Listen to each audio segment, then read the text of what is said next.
A violência política voltou para o debate internacional. Nos Estados Unidos, um assassinato chocou a opinião pública. Um líder extremista foi morto a tiros em um evento aberto. A motivação ainda é investigada, mas o clima é de tensão. Nas redes sociais, desinformação e conspirações se espalharam rapidamente. Especialistas alertam para a ação de lobos solitários e radicalização digital. Os Estados Unidos registram mais de 1.000 grupos extremistas ativos. E incidentes de ódio, como o antissemitismo, chegaram a níveis recorde. No Nepal, o cenário é outro, mas a lógica se repete. Protestos contra a corrupção forçaram a renúncia do primeiro-ministro. Um governo de transição foi formado em meio à instabilidade. Monarquistas e religiosos ganharam espaço nas ruas. E atos violentos defenderam o retorno da monarquia. A radicalização encontra brechas em sociedades fragilizadas. A desinformação cria um ambiente propício à violência. E a violência passa a ser vista como instrumento político. Padrões que se repetem da América do Norte ao sul da Ásia, mostrando que o extremismo não reconhece fronteiras e que a democracia continua sob ameaça global. Terça-feira, 16 de setembro de 2025.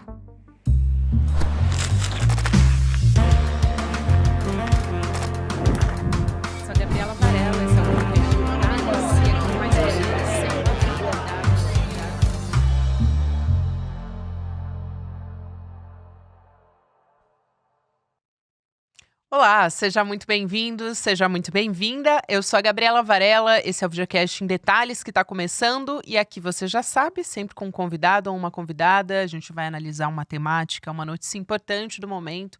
A gente ainda está falando dos desdobramentos da condenação do Jair Bolsonaro e também de acontecimentos, de movimentos que continuam ao redor do mundo todo. E eu vou conversar com o professor Castro Rocha. Professor, é sempre um prazer conversar contigo, professor Castro Rocha, que é nosso companheiro aqui do ICL, nosso colunista, escritor, historiador, professor de literatura comparada, enfim, sempre trago aqui um pouquinho do seu currículo, porque é bastante vasto, professor, um prazer. Igualmente, Gabriela, sempre uma alegria grande conversar com você e com a nossa audiência. A gente vai começar entrando um pouco nesse acontecimento que foi a morte, né, o assassinato de um influenciador da extrema-direita, o Charlie Kirk. Se fala muito sobre isso nesse momento, nas redes sociais, em grupos da extrema-direita também. Ele foi baleado durante um evento numa universidade nos Estados Unidos e a palestra, inclusive, tinha uma vertente de defender armas, o que torna tudo ainda mais absurdo, além da situação absurda em si.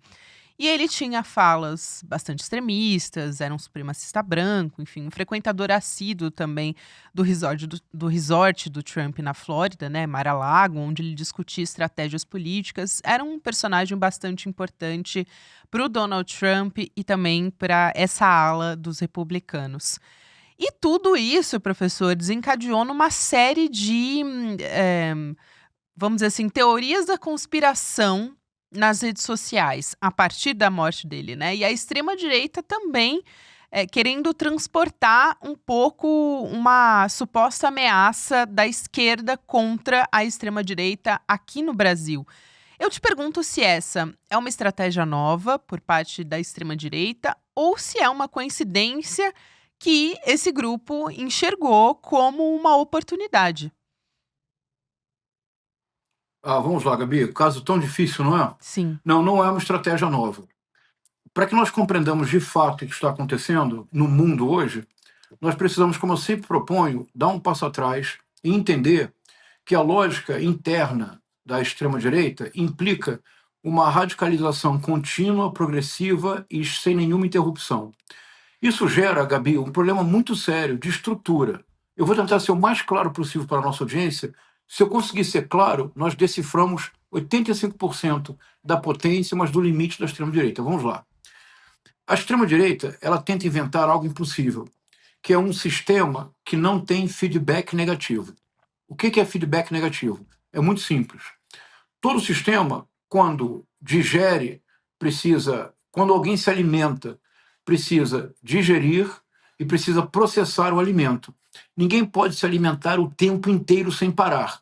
é preciso, em algum momento, o feedback negativo é a interrupção do fluxo de informação, para que a informação que já existe seja processada. Não existe sistema que apenas tenha feedback positivo, isto é, radicalização contínua, progressiva, sem nenhuma parada. Todo sistema precisa, em algum momento, parar, interromper o fluxo, processar o que já existe para depois continuar. Isso é o chamado feedback negativo. Sem feedback negativo, qualquer sistema entra em colapso. Isso, na verdade, é uma formulação brilhante de um antropólogo que é muito importante para compreender as redes sociais, que é o Gregory Bateson, e que, aliás, uma brilhante jovem professora brasileira o utiliza muito para pensar o Brasil de hoje, que é a Letícia Cesarino. Certamente vocês já Excelente. conversaram com ela. Qual é o problema da extrema-direita?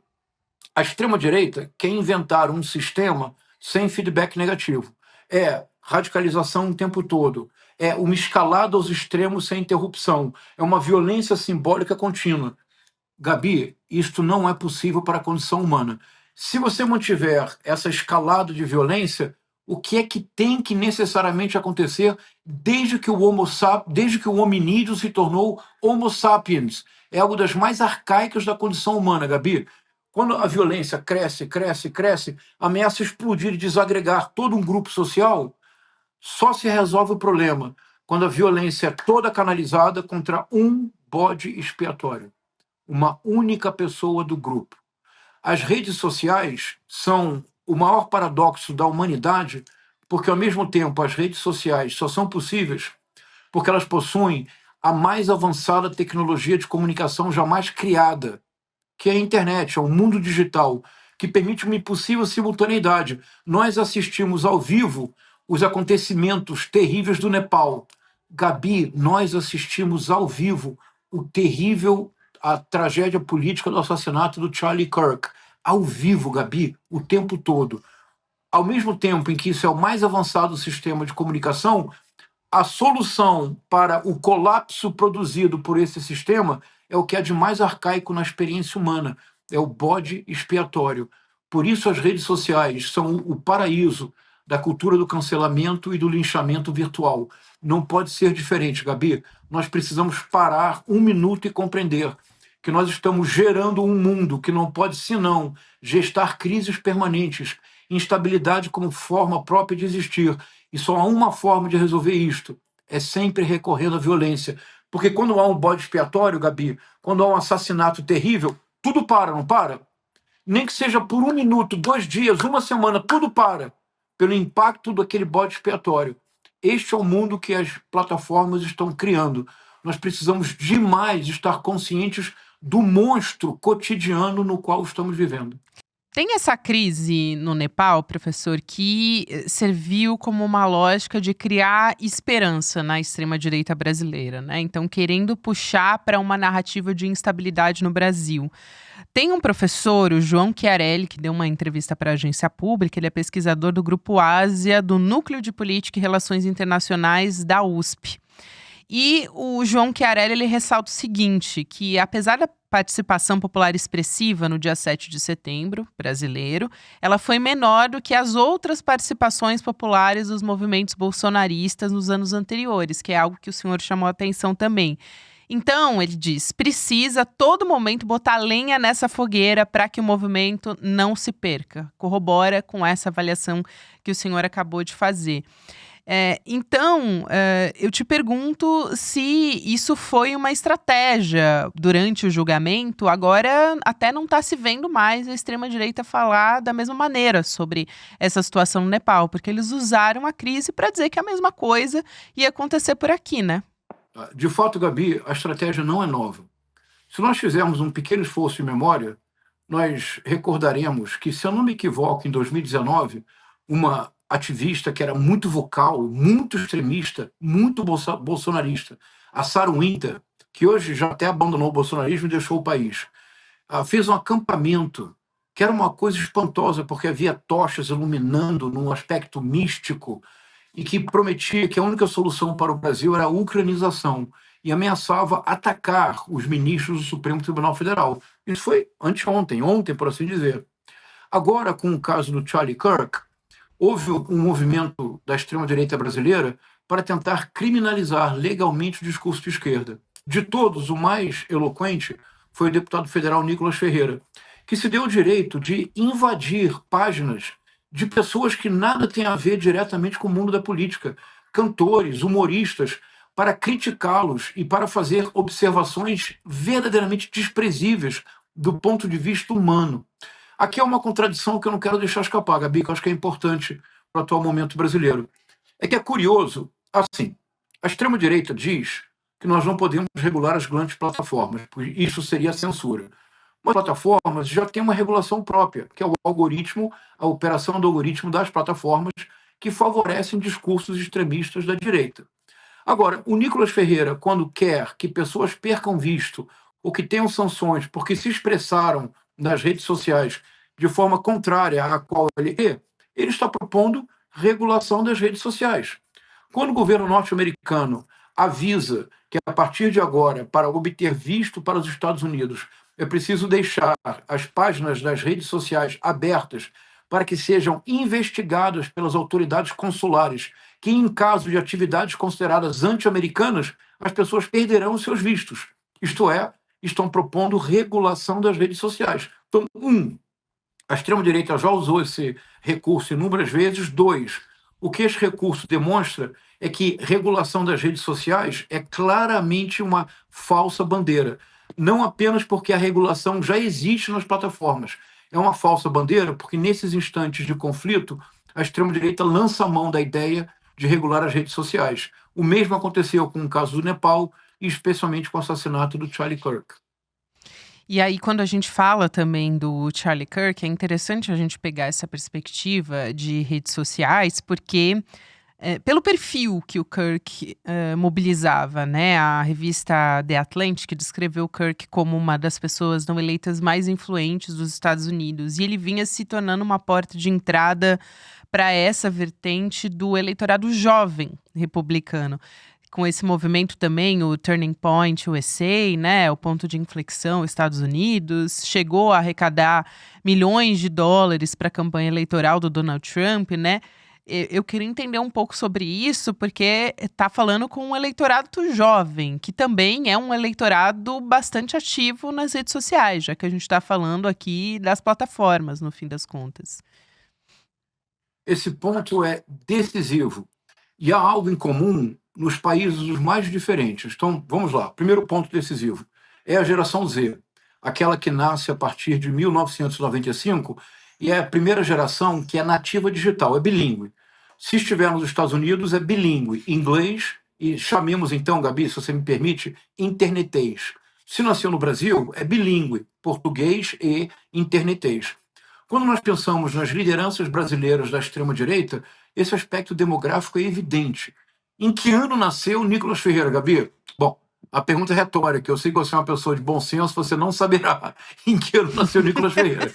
Eu sei porque com essa intuição eu fui pesquisar. Ele nasceu em 1996. Em que ano nasceram Bruno Engler e André Fernandes, respectivamente, bolsonaristas radicais e extremistas completos, cuja carreira é baseada no ódio e na intolerância? Bruno Engler quase foi prefeito em Belo Horizonte, André Fernandes, por um triz, não foi prefeito em Fortaleza. Nasceram em 1997. Em que ano nasceu Lucas Pavanato, este vereador eleito com o maior número de votos em São Paulo, cuja especialidade é invadir o campus, especialmente da USP, rasgar cartazes e tentar provocar confrontação física para viralizar na internet? 1998. O que acontece, então, Gabi, que isso é bem importante? Demograficamente, essa geração é nativa digital. Ser nativo digital quer dizer algo que não em si não é um julgamento de valor, mas que se é transferido para a política sem mediação, é um desastre, Gabi. Antes de explicar, me permita uma frase forte. Se não regularmos as redes sociais, não haverá uma única democracia no mundo em 15 anos. Explico. As redes sociais são dominadas pela lógica da atenção. A lógica da atenção implica uma série de estratégias para capturar a atenção do usuário. Não é tarefa fácil, Gabi, porque, do ponto de vista da cognição humana, a quantidade de ofertas tornadas disponíveis a cada segundo nas redes sociais não permite uma apreensão humana desse volume de ofertas. Não há possibilidade. não vamos falar sobre isso hoje, mas é por isso também que a ideia maquínica da inteligência artificial hoje é tão importante. Só uma máquina é capaz de receber tanta informação, processá-las e oferecer um resultado. Nós entramos em colapso emocional e cognitivo, literalmente, com esse acúmulo de ofertas o tempo todo. Então, a geração Z é uma geração especialista do ponto de vista natural, quase inconsciente, na lógica da atenção. Isto é, ela sabe exatamente o que fazer para destacar-se em meio a essa miríade de ofertas. E o que é que se faz, ou o que é aquilo que a plataforma favorece? Para você se tornar audível, você tem que gritar mais alto que todos. Para você se tornar visível, tem que ser um gesto estapafúrdio. Se você me permite uma observação escatológica, Gabi, o André Fernandes tornou-se conhecido nas redes sociais porque, jovem, ele tinha um hábito. Desculpe, eu vou ter que dizer, Gabi. Ele depilava as partes íntimas em cima de um espelho e postava isso na internet, Gabi. É este hoje é este o cidadão de bem que defende moral, os costumes, é um cristão. André Fernandes, ele tornou-se conhecido e daí você pode imaginar os inúmeros apelidos associados a ele. Gabi, esta geração, ela é especialista em obter cliques, likes e tornar os likes fonte de lucro. Só há uma forma de fazê-lo, é o lacre. Se você une as três coisas, o lacre, para obter o like, de modo a ter lucro, se você transfere isso para a política acaba, Gabi.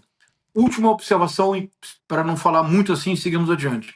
Gabi, veja, na Itália, um movimento chamado Cinque Stelle, 5 estrelas, que foi o princípio da extrema-direita na Itália, que levou a Giorgia Meloni não é do movimento Cinque Stelle, mas o movimento criado pelo Cinque Stelle levou à eleição da Giorgia Meloni. O Cinque Stelle principiou com um palhaço profissional chamado Beppo. Era um palhaço profissional, Gabi. Era isso mesmo, era um palhaço profissional. O Zelensky, antes de se tornar presidente da Ucrânia, era ator, comediante, de um seriado no qual ele representava o papel de presidente da Ucrânia. Ele não tinha nenhum passado político. O Donald Trump, antes de concorrer à presidência dos Estados Unidos, não tinha passado político nenhum.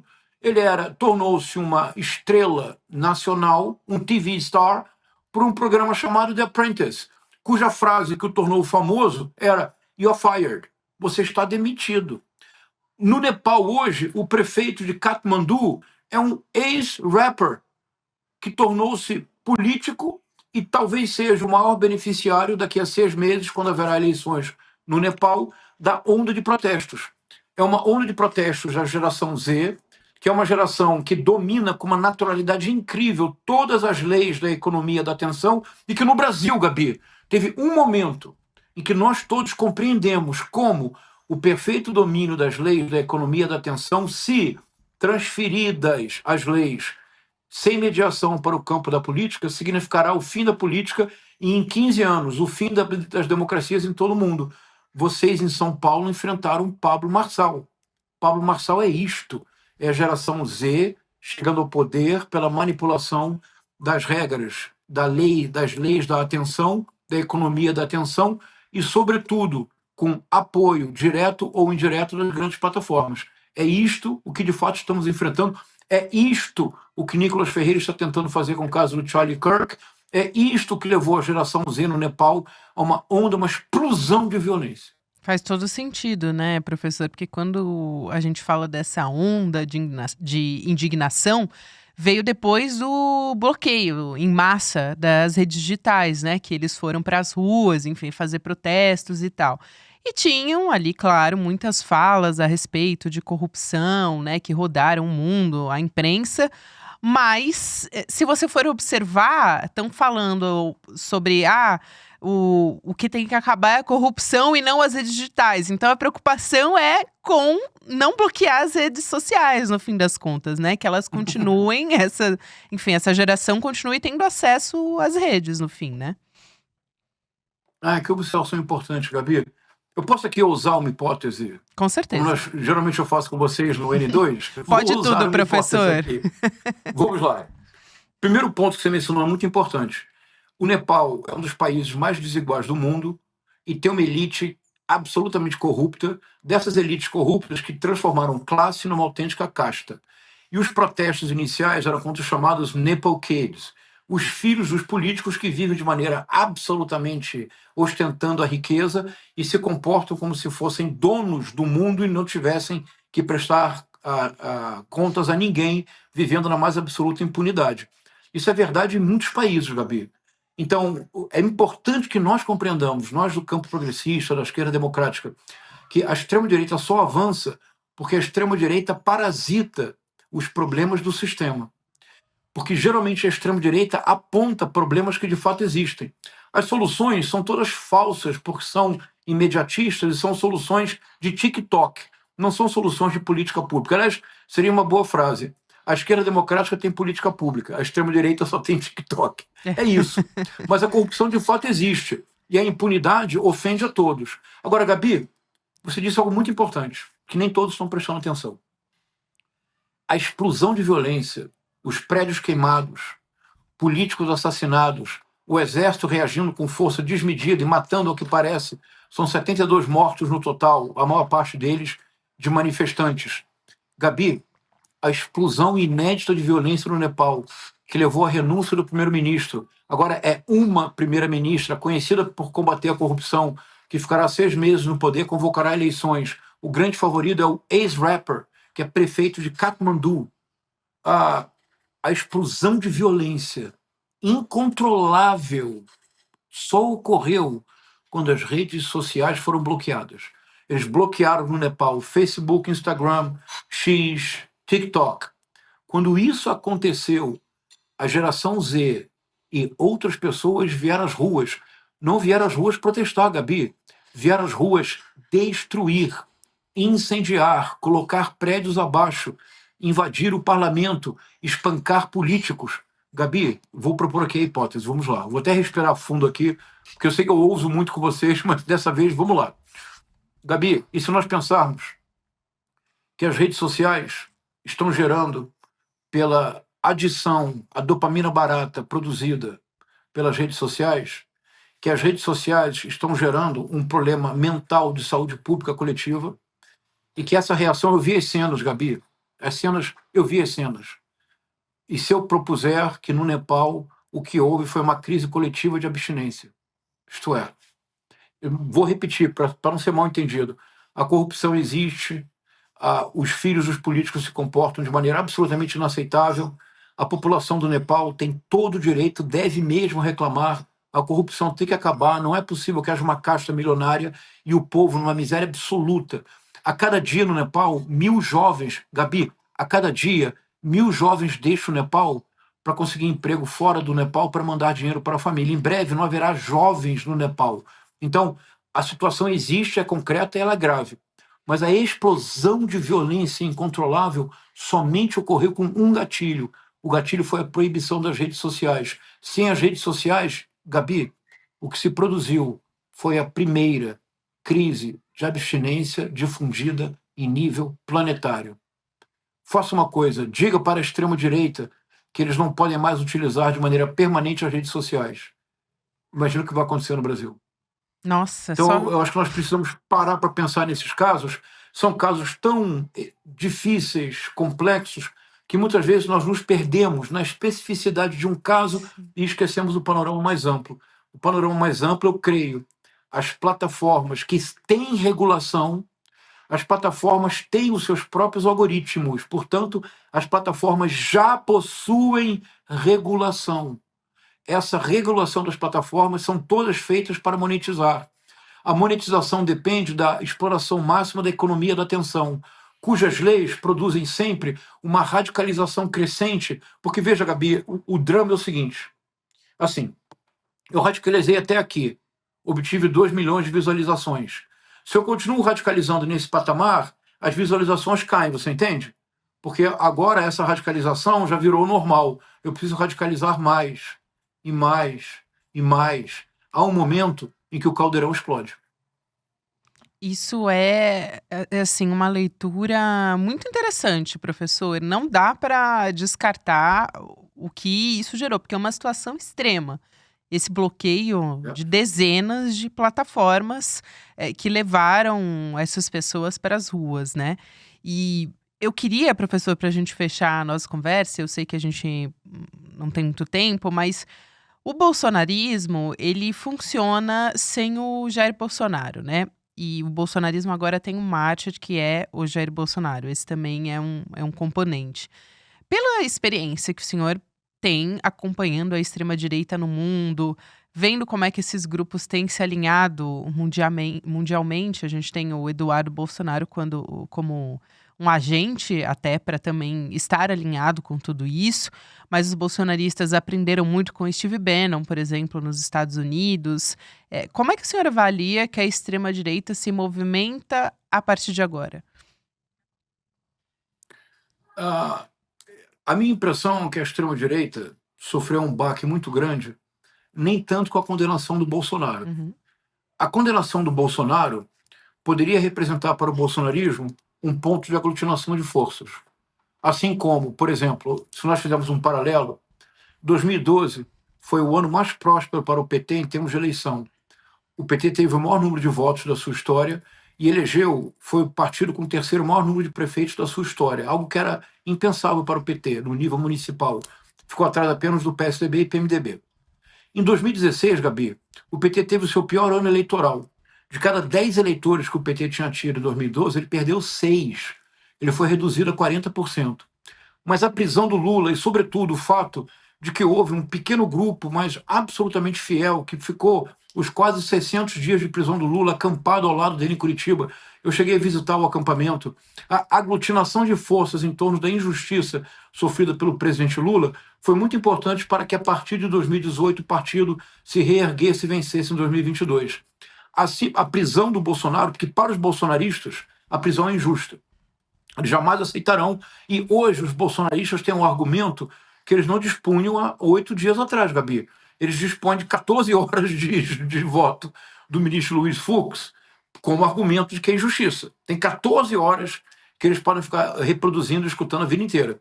Mas me parece que há um problema. O problema sério é que, no afã de salvar o Bolsonaro, Eduardo Bolsonaro e muitos outros cometeram o que me parece ser um crime de lesa pátria que abala o fundamento mesmo do bolsonarismo, que era o patriotismo, o verde e o amarelismo. Me parece que o verdadeiro plano do bolsonarismo agora será tentar seguir desacreditando as instituições, tentar de qualquer forma deslegitimar a eleição de 2026 com a alegação de que a única oposição verdadeira, eles, estão alijados do processo eleitoral, tentando oferecer ao Departamento de Estado norte-americano uma argumentação próxima que eles usam contra a Venezuela. Mas não há dúvida alguma de que eles seguirão tentando radicalizar ao máximo nas redes sociais. Sem isto, a extrema-direita literalmente desaparece.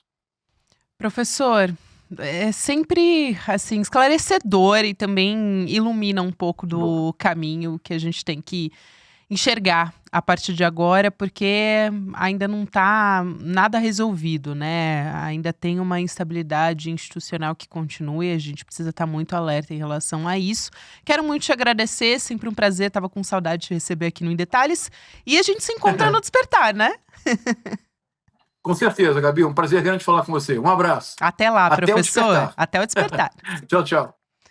E eu espero também, para quem está me acompanhando aqui na audiência, que a gente se encontre lá no Despertar. Ainda dá tempo de garantir o seu ingresso e vai ser no Espaço Vibra, em São Paulo, nos dias 19 e 20. Então, sexta e sábado dessa semana, para você que me acompanha aqui pelo YouTube e também pelas redes, pelas plataformas digitais. Você pode garantir o seu ingresso, vai lá em despertar2025.com.br. É a sua chance, a sua última oportunidade, porque vai ter virada de lote. Então, não deixe de garantir o seu ingresso. E eu te espero por lá. Agora tem o Mercado e Investimentos, depois o Rolê ICL, e você pode ouvir Em Detalhes todos os dias nas plataformas de áudio. Até amanhã. Salve! Eu sou Chico Pinheiro, estou aqui com uma novidade que me enche de orgulho. Importante, a revista digital, Revista Liberta. É um espaço novo de jornalismo com profundidade, coragem e compromisso com a verdade, para quem não aceita mais ver as coisas pela superfície. Na Revista Liberta, toda semana, você vai encontrar análises críticas sobre política, cultura, atualidades e os grandes temas de nosso tempo. artigos exclusivos, escritos por um time de peso que pensa o Brasil e os tempos em que vivemos com independência. Faça sua assinatura agora mesmo acessando icl.com.br/revista. E atenção, se você já é aluno de algum curso do ICL, tem desconto exclusivo para entrar com a gente nessa jornada. E venha com a gente, a informação de verdade é a base da liberdade. Revista Liberta, ICL em profundidade. Só o conhecimento liberta. Olá, eu sou a Juliana Baroni e tô aqui para te fazer um convite. Toda terça-feira às 19 horas tem o Precisamos Conversar, um programa de debates feminino. A gente tem que ver, tem que analisar. Ninguém tá querendo defender causas. Elas defendem algo até a página B. Foi mais ou menos uma cama. Aqui no Instituto Conhecimento Liberta e também nos canais do Eduardo Moreira. Então, você não pode perder. Um beijo, até lá!